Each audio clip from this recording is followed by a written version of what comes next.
अब ट्रान्सलेसन अर्को स्टेप छ। ट्रान्सलेसनको बारेमा जानौँ। Protein synthesis consist of 3 steps. पहिलो त इनिसिएसन हो, इलोङ्गेसन र टर्मिनेसन। यसमा पनि similar to transcription, initiation, elongation र टर्मिनेसन तीनटै स्टेप हुन्छ। अनि यसमा translation starts with the formation of an initiation complex that includes initiation factors that bind to small rRNA subunit and then to mRNA. म तपाईँलाई फेरि remind गर्छु, एउटा आरएनए चाहिँ दुईटा आरएनए सब युनिटले बने हुन्छ। एउटा स्मल सब युनिट र अर्को लार्जर सब युनिट भनिन्छ। अब त्यो हामीले डिफरेन्स पनि पढिसकेका छौँ। युक्यारियोटमा 80S हुने र 70S टाइपको चाहिँ प्रोक्यारियोटमा हुने रहेछ। त्यो भन्ने बित्तिकै अब फेरि एडिटिभ चाहिँ हुँदैन है, दुईटा सब युनिटहरू फेरि। अब जस्तो 80S सब युनिट बन्नको लागि दुईटा 40 र 60 हो सायद। यो दुईटा सब युनिटले चाहिँ युक्यारियोटमा 80S बनाउँछ भने यो प्रोक्यारियोटमा पनि 30 र 50 सब युनिटले 70S टाइपको बनाउँछ हैन। अब के बुझ्नु पर्यो भन्दाखेरि ट्रान्सलेसन सुरु हुँदाखेरि चाहिँ इनिसिएसन कम्प्लेक्स भनेको इन्जाइमहरूको ग्रुप हो हैन। इन्जाइमहरूको यो इनिसिएट गर्ने, ट्रान्सलेसन इनिसिएट गर्ने त्यो ग्रुप हो। तिनीहरू चाहिँ स्मल आरएनए को सब युनिटलाई बाइन्ड गर्छ हैन। तिनीहरूले स्मल सब युनिटलाई बाइन्ड गर्छ, अर्थात् 30S सब युनिटलाई बाइन्ड गर्छ र तिनीहरूले चाहिँ एमआरएनएलाई यो स्मल आरएनए सब युनिटसँग जोड्ने काम गर्छ इनिसिएसन कम्प्लेक्सले। त्यस्तै दोस्रो स्टेपमा चाहिँ setting the reading frame for accurate translation. दोस्रो स्टेपमा चाहिँ रिडिङ फ्रेम अथवा हामीले अगाडि पनि भनेका छौँ ओपन रिडिङ फ्रेम हैन। ओपन रिडिङ फ्रेम भनेको इनिसिएसन पोइन्ट अथवा स्टार्ट कोडोन देखि लिएर स्टप कोडोनसम्म रहन्छ हो। त्यो पोइन्टलाई चाहिँ सेट गर्ने काम गर्छ रिडिङ फ्रेम, कहाँदेखि सुरु हुन्छ भन्ने कुरा। यो सेटिङ गर्ने काम पनि दोस्रो स्टेप, कहाँबाट रिडिङ सुरु गर्ने भन्ने कुरा। एमआरएनएलाई रिड गर्ने है, गर्नुपर्ने त एमआरएनए को जुन हाम्रो कोड छ अथवा इन्फर्मेसन छ त्यसैलाई ट्रान्सलेट गरेर प्रोटिन बनाउनु पर्ने हो। त्यो कारणले एमआरएनए को रिडिङ फ्रेम सेट गर्ने भनेको दोस्रो स्टेप भयो। अब तेस्रो स्टेपमा AUG triplet is usually the initiation point. अब यो एयुजी भनेर हामीले अगाडि मिथायोनिन स्पेसिफाई गर्छ, जसले मिथायोनिन स्पेसिफाई गर्ने एयुजी भनेको चाहिँ इनिसिएसन कोडोन हो। त्यो भएर प्राय यही नै हुन्छ हैन। अब नर्मली एकदमै एक्सेप्सनली चाहिँ अरू हुन सक्छ, तर एयुजी भनेको normally start codon. The large subunit binds to the complex. अर्को स्टेपमा चाहिँ लार्जर सब युनिट, जुन पहिले चाहिँ स्मलर सब युनिटले मात्रै एमआरएनए र राइबोसोमल कम्प्लेक्सलाई initiation complex translation protein synthesis join गरेको थियो। अब अर्को स्टेपमा चाहिँ लार्जर कम्प्लेक्स पनि आउँछ हैन। राइबोसोमलको लार्जर आरआरएनए सब युनिट पनि आएर त्यो कम्प्लेक्समा जोडिन्छ। स्मल आरआरएनए र एमआरएनए को जुन ग्रुप छ त्यसमा आएर बाइन्डिङ हुन्छ। The sequence of next triplet determines what charge tRNA will be attached. अब ट्रिप्लेट कोड हेरिन्छ फेरि है। अब लार्ज सब युनिट बाइन्ड भइसके पछाडि अब कम्प्लिट एउटा राइबोसोमल आरएनए बन्यो हैन। 70S टाइपको बन्यो अथवा 80S टाइपको बन्यो। अब त्यस पछाडि चाहिँ एमआरएनए को कुन सिक्वेन्स छ, पहिला इनिसिएसन एयुजीबाट भयो हैन, एयुजी आइसकेको छ। अब त्यस पछाडिको सिक्वेन्स चाहिँ कुन आउँछ भन्ने कुरा यो कोडोनले डिटरमाइन गर्छ, एमआरएनए को कोडले, 3 लेटर कोडले। The process is repeated until the whole mRNA is translated, adjacent amino acids being linked by polypeptide bonds. अब यो प्रोसेस कन्टिन्यू भइराख्छ। जस्तो कोडोन को सिक्वेन्स हेर्ने, त्यस पछाडि टिआरएनए चार्ज टिआरएनए लिएर आउने हैन। चार्ज टिआरएनए ले आएर एमाइनो एसिड जोड्ने हो, एमाइनो एसिड जोड्नलाई। अनि त्यस पछाडि फेरि त्यो चार्ज टिआरएनए फेरि हटाउने, फेरि अर्को लिएर आउने, त्योसँग एमाइनो एसिड आएको हुन्छ हैन। जस्तो हामीले टिआरएनए को फंक्सन चाहिँ के भनेको छौँ भन्दाखेरि एमाइनो एसिडलाई बोकेर ट्रान्सलेसन हुने रिजनमा पुर्याउने अथवा राइबोसोमसम्म पुर्याउने, त्यो भनेको टिआरएनए को फंक्सन हो। कहाँनिर कनेक्ट गरेर लिएर आउँछ त भन्दाखेरि टर्मिनल रिजनमा हैन यो 5 प्राइम रिजनमा चाहिँ जोडेर टिआरएनए ले उ लिएर आइरहेको हुन्छ, एमाइनो एसिड लिएर आइरहेको हुन्छ। रेकग्नाइज चाहिँ कहाँबाट गर्छ त भन्दाखेरि एन्टिकोडन लुपको सहायताले। एन्टिकोडन लुपले जे चिज स्पेसिफाई गर्छ हैन, जुन एमाइनो एसिड स्पेसिफाई गर्छ त्यही अनुसारको एमाइनो एसिडलाई चाहिँ चार्ज गराएर टिआरएनए ले लिएर आउने गर्छ। यत्तिकै लिएर आयो भने, जस्तो कि एमाइनो एसिड अब सेलमा त पाइन्छ नै, त्यत्तिकै लिएर आएर राइबोजोममा थुपारिदियो भने त्यसले चाहिँ पोलिपेप्टाइड बोन्ड बनाउन सक्दैन, किन भन्दा चार्जिङ गर्नुपर्ने आवश्यकता हुन्छ यो एमाइनो एसिडलाई। त्यो काम चाहिँ टिआरएनए को। अब टिआरएनए ले खोजी विभिन्न खालको, अब जस्तो 20 वटा एमाइनो एसिड चाहिन्छ भने 20 वटा टाइपको टिआरएनएहरूले ती एमाइनो एसिडलाई चार्ज गरेर लिएर आउने गर्छ र तिनीहरूलाई जोड्ने गर्छ पेप्टाइड बोन्ड थ्रु हैन। पेप्टाइड बोन्ड भनेको दुईटा एमाइनो एसिड बीचको बोन्ड हो, त्यो हामी अगाडि पनि हेर्छौँ।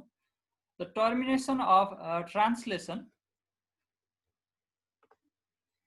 occurs when the elongation process encounters a stop codon or termination codon. Termination कहाँनिर हुन्छ भन्दाखेरि स्टप कोडन जब एमआरएनए मा आउँछ त्यतिखेर स्टप हुने भयो। The interval between the start and stop codon that encodes an amino acid for insertion into a polypeptide chain is called the open reading frame. अब open reading frame भनेको start र stop codon बीचको त्यो sequence हो। MRNA को sequence भनेको open reading frame हो। अब यो ओपन रिडिङ फ्रेमको डेफिनेसन फरक हुन सक्छ है। जस्तो डीएनए को केस हुन्थ्यो भने डीएनए मा पनि ओपन रिडिङ फ्रेम हुन्छ हैन। ट्रान्सक्रिप्सन हुनको लागि ओपन रिडिङ फ्रेम चाहिँ यो एमआरएनए मा कन्टेन हुन्थ्यो। एमआरएनए मा जति पार्ट कन्टेन हुन्छ त्यो भनेको ओपन रिडिङ फ्रेम हुन्छ भने अब यो ट्रान्सलेसनको केसमा चाहिँ इनिसिएसन कोडन देखि स्टप कोडन सम्मको यो सेगमेन्टलाई एमआरएनए को ओपन रिडिङ फ्रेम भनिदो रहेछ। त्यस्तै each gene codes for one polypeptide. Some proteins comprise more than one polypeptide. कहिलेकाहीँ एउटा जिनले मल्टिपल पोलिपेप्टाइड पनि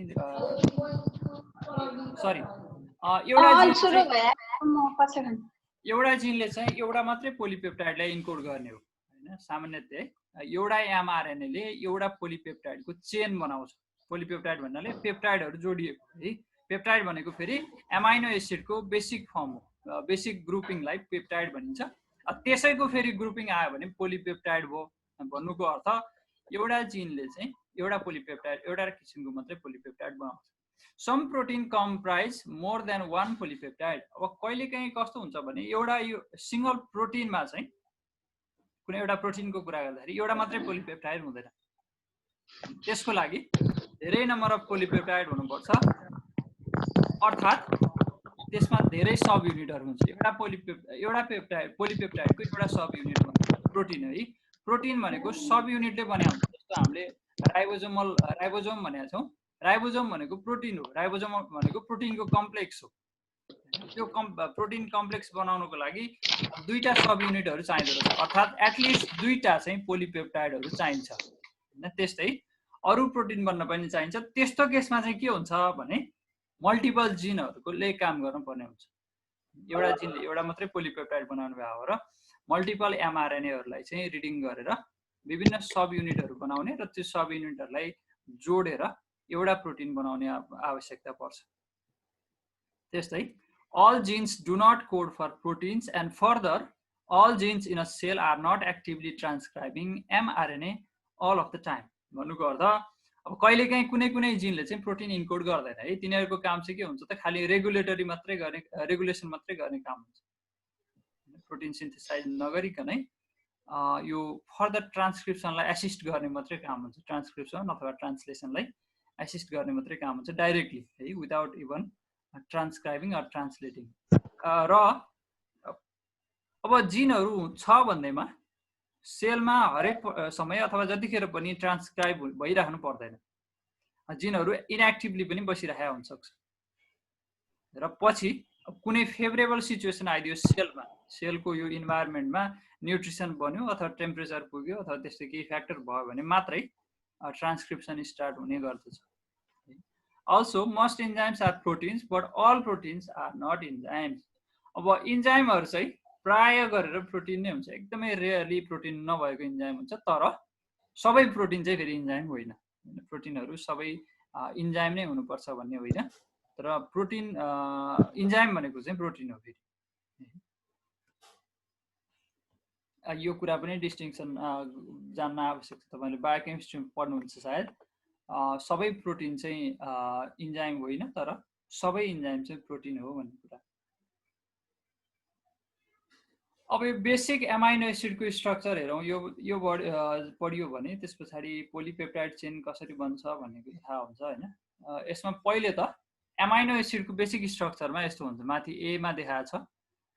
त्यसमा एउटा आर ग्रुप हुने रहेछ, आरको कार्बोक्सिल ग्रुप हुन्छ हैन। कार्बोक्सिलिक एसिड तपाईले जानिराख्नु भएको छ COOH को, र आरको एमाइनो ग्रुप हुन्छ। तीनटा एसेन्शियल ग्रुपहरु हुन्छन् र ती सबैलाई बीचमा एउटा कार्बनले लिंक गरे हुन्छ। आर ग्रुप आफैमा एउटा सिंगल यो मतलब कार्बनको चेन हो, अर्थात आर मा चाहिँ आर्बिट्रेरी नम्बर अफ कार्बनहरु चेनको रूपमा आउन सक्छ। जस्तो यहाँ फिगरमा हेरौं, पोलिपेप्टाइड को हेरेर मैले उदाहरण दिन्छु। आर मा चाहिँ के हुन सक्छ त भन्दाखेरि यो CH2 CH2 CO C double bond O अनि C सिंगल बन्ड O, यो सबै चाहिँ एउटा आर भित्र पर्न सक्छ है। आर भनेको चाहिँ कार्बनको चेन हो। यसको लेन्थ जति पनि हुन सक्छ र यसमा अरु ग्रुपहरु पनि आउन सक्छन्, तर एसेन्शियल एमाइनो एसिड बन्नको लागि, एमाइनो एसिड को लागि बन्नैका लागि चाहिने एसेन्शियल ग्रुपहरु भनेको चाहिँ एउटा कार्बोक्सिल ग्रुप हो, अर्को एमाइनो ग्रुप हो हैन। आर को सट्टा कहिलेकाहीँ एउटा सिंगल एच ले पनि रिप्लेस गरिदिन सक्छ आर ले। त्यो भएर एमाइनो ग्रुप र कार्बोक्सिल एसिड भनेको चाहिँ एमाइनो एसिडको फिचर हो। अब यही यसैको माध्यमबाट चाहिँ कसरी यो पोलिपेप्टाइड बन्छ भन्ने कुरा यहाँ एक उदाहरण दिएको छ।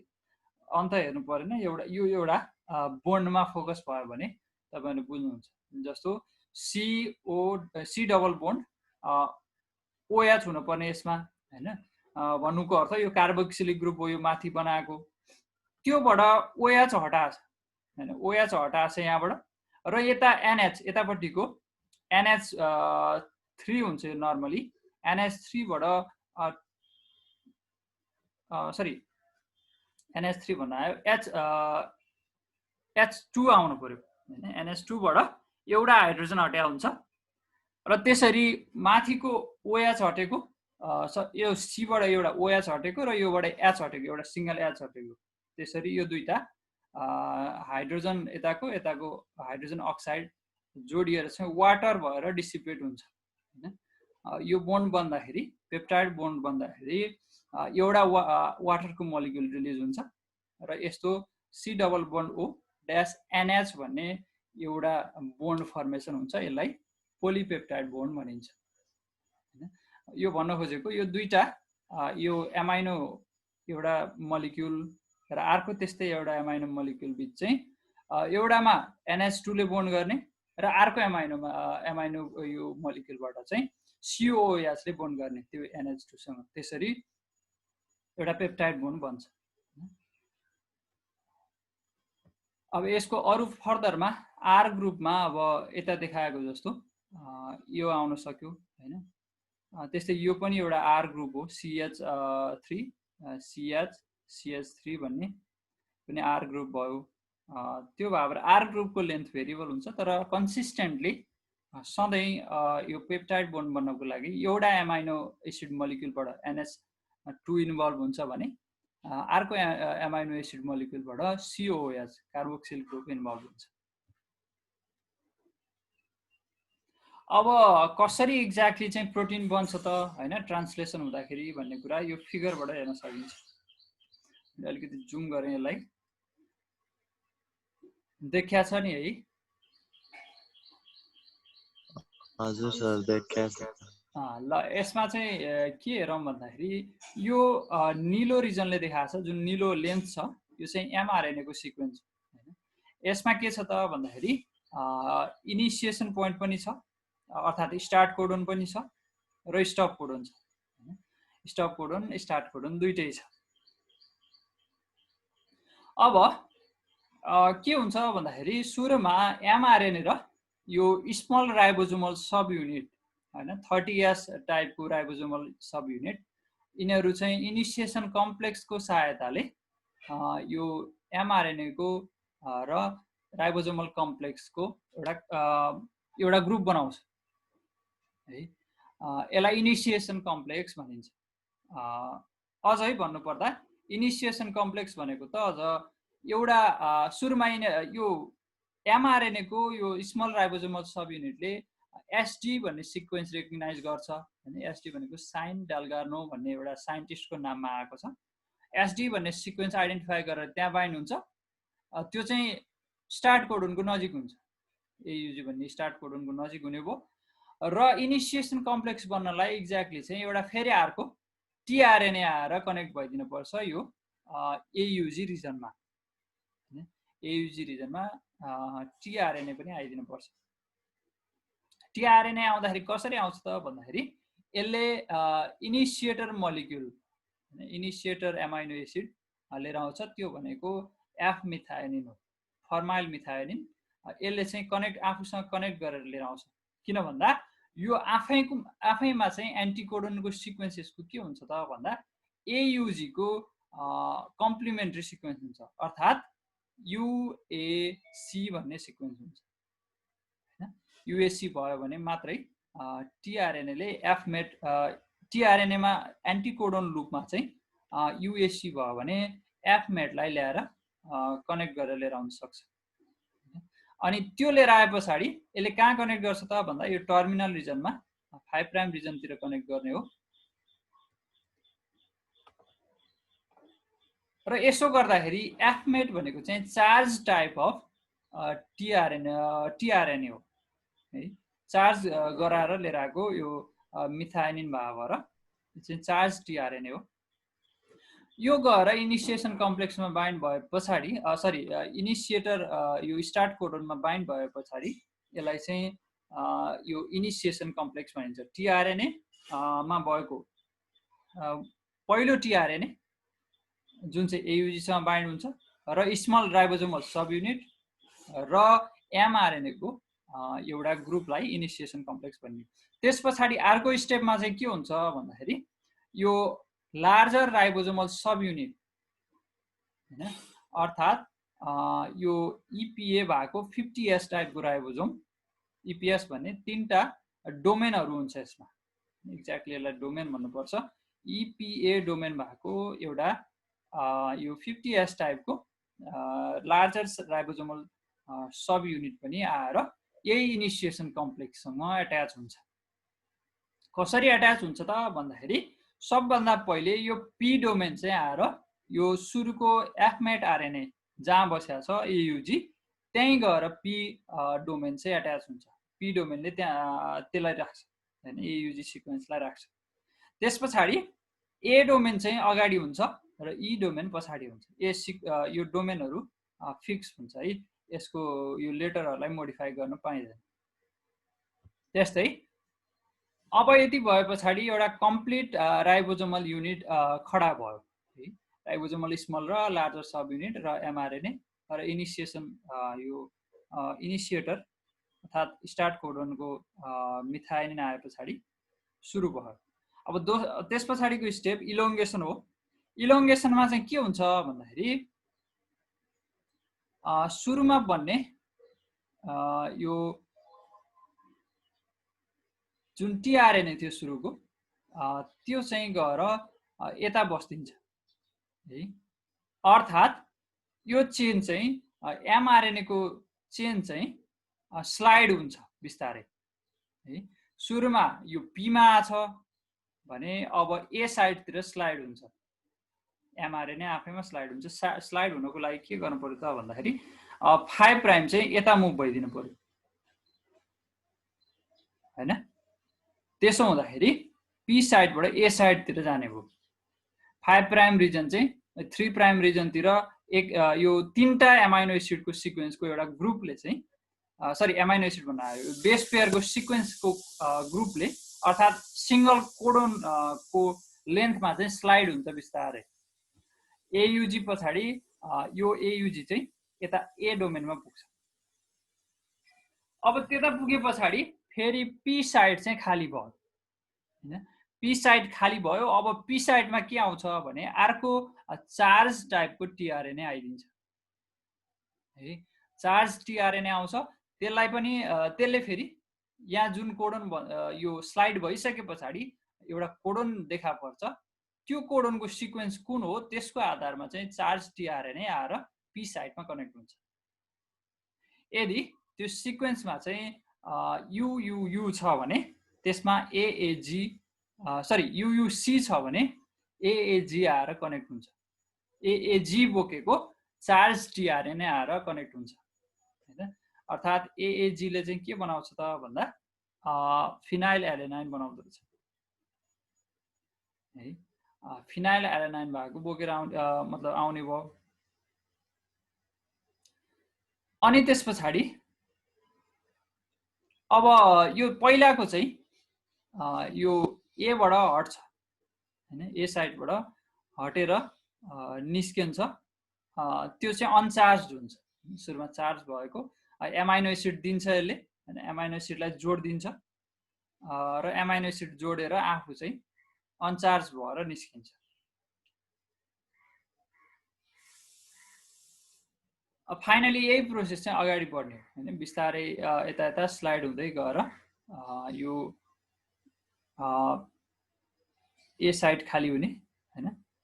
त्यस पछाडि फेरि पी साइडमा गएर बस्ने र पी साइडबाट अनचार्ज टिआरएनएहरू निस्किने यो प्रोसेस चाहिँ कन्टिन्यू हुन्छ। हरेक प्रोसेसमा चाहिँ एउटा एउटा कोडनको लेन्थले यो एमआरएनए चाहिँ सर्दै जान्छ। अब फाइनली टर्मिनेसनमा चाहिँ के हुन्छ भन्दाखेरि यो 5 प्राइम एन्डतिर पुगिसके पछाडि एउटा कुनै स्टप गर्ने सिग्नल मोलिक्युलहरू आउँछ जुन चाहिँ स्टप कोडोन हो। स्टप कोडोनहरू देखा पर्छ। त्यो स्टप कोडोनलाई चाहिँ भेटे पछाडि यो त्यहाँ चाहिँ के हुन्छ त भन्दाखेरि टिआरएनएले बाइन्ड गर्ने कुनै पनि एमाइनो एसिड हुँदैन हैन। हामीले अगाडि पनि भनेका छौँ स्टप कोडोनलाई इन्काउन्टर गर्दाखेरि यो टिआरएनएले कुनै पनि खालको मोलिक्युलहरू लैजान सक्दैन हैन।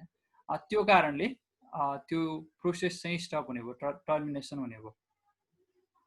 अब फाइनली टर्मिनेसन हुँदाखेरि अरू के हुन्छ त भन्दा रिलिज गर्ने फ्याक्टरहरू हुन्छ हैन। आरएफ1 र आरएफ2 यी दुईटैले चाहिँ यो प्रोटिनलाई रिलिज गर्ने काम गर्ने हो। यो प्रोटिन र एमआरएनए राइबोसोमल सब युनिटहरूलाई डिसोसिएट गर्ने काम गर्ने हो। यिनीहरूले चाहिँ टुक्राइदिन्छ फेरि हैन। प्रोटिन एउटा बनेको देखियो। प्रोटिन चाहिँ केबाट बन्यो भन्दाखेरि यो एमाइनो एसिडहरूको पेप्टाइड बोन्डको कनेक्सनले बन्यो र अब जुन ओरिजिनल एमआरएनए हो त्यो पनि रह्यो हैन। अब यसलाई चाहिँ के गरिन्छ भन्दाखेरि कि त रिसाइकल हुन सक्छ यो एउटा त हैन। फेरि पनि यो कम्प्लेक्समा जोडिएर रिसाइकल हुन सक्छ या त अर्को प्रोसेसमा के हुन्छ त भन्दा यो डिग्रेड हुन्छ। चाहिएको छैन भने सेलले यो एमआरएनएलाई डिग्रेड गरिदिन्छ र टिआरएनएहरू चाहिँ अनचार्ज भएर सेलमा यत्र तत्र छरिएर बस्छ हैन। टिआरएनए पनि तुरुन्त डिसोसिएट हुँदैन। टिआरएनए पनि अहिले सुरुमा यो एमाइनो एसिड क्यारी नगर्दाखेरि डिसोसिएट भएर मतलब अनचार्ज भएर बस्छ। अब यसको स्टेपमा त्यही कुराहरू नै छ हैन। जस्तो एमा इनिसिएसन भयो। Initiation of translation begins with the association of the small ribosome subunit with Shine Dalgarno sequence SD sequence मैले माथि भनेको थिएँ on the mRNA. Next, initiation factor IF1, IF2, 3 not shown. Charge or connect the initiator tRNA with F-methionine. हैन भनेको यो initiation फ्याक्टरहरूले tRNA र मिथायोनिनलाई चाहिँ connect गर्छ अर्थात् चार्ज गराइदिन्छ। द चार्ज इनिसिएटर tRNA अर्थात् tRNA IF मेट यसलाई यसरी इन्डिकेसन गरिन्छ associates with small ribosome subunit and finds the start codon. अब यसले स्टार्ट कोडोन पत्ता लगाउने भयो AUG को. Finally, the large ribosomal subunit joins the small subunit and situates the initiator RNA at the P site भन्नुको अर्थ initiator आरएनएलाई चाहिँ अब पी साइडमा लोकेट गरिदिने भयो। इलोङ्गेसनमा चाहिँ के हुन्छ त भन्दा peptide bonds are formed between amino acids at A site अनि एन्ड द पी साइड। अब दुईटा अमाइनो एसिड यो ए र पी साइड बिचका अमाइनो एसिडहरू बिच चाहिँ पेप्टाइड बोन्ड बन्छ। The movement of the ribosome along the mRNA and addition of a new tRNA to A site are control by elongation factors. इलोङ्गेसन फ्याक्टरले यसलाई कन्ट्रिब्युट गरिरहेको हुन्छ। द टर्मिनेसनमा चाहिँ फाइनली यो रिक्वायर्स रिलिज फ्याक्टर। टर्मिनेसन हुनको लागि रिलिज फ्याक्टर चाहियो। Various components dissociate. अब लास्टमा चाहिँ यो ribosomal sub unit tRNA mRNA यी सबै चाहिँ डिसोसिएट हुन्छन्। The completed protein folds into it's proper 3 dimensional shape. Protein बन्नको लागि प्रोटिन फोल्डिङ हुनुपर्छ। त्यो प्रोटिन आफैले फोल्ड भएर स्ट्रक्चर बनाउँछ, 3 डाइमेन्सनल स्ट्रक्चर बनाउँछ र एउटा फङ्सनल प्रोटिन या इन्जाइम बन्छ। रफली अब यो धेरै मैले ल्याङ्ग्वेज सहित डिस्क्राइब गरेको छैन, फिगरबाटै बुझिन्छ होला। यो ट्रान्सलेसनको प्रोसिजर हैन, मेन 3टा मेजर यो पार्टहरुमा डिस्कस गर्न सकियो। यसलाई इनिसिएसन, इलोङ्गेसन र टर्मिनेसन।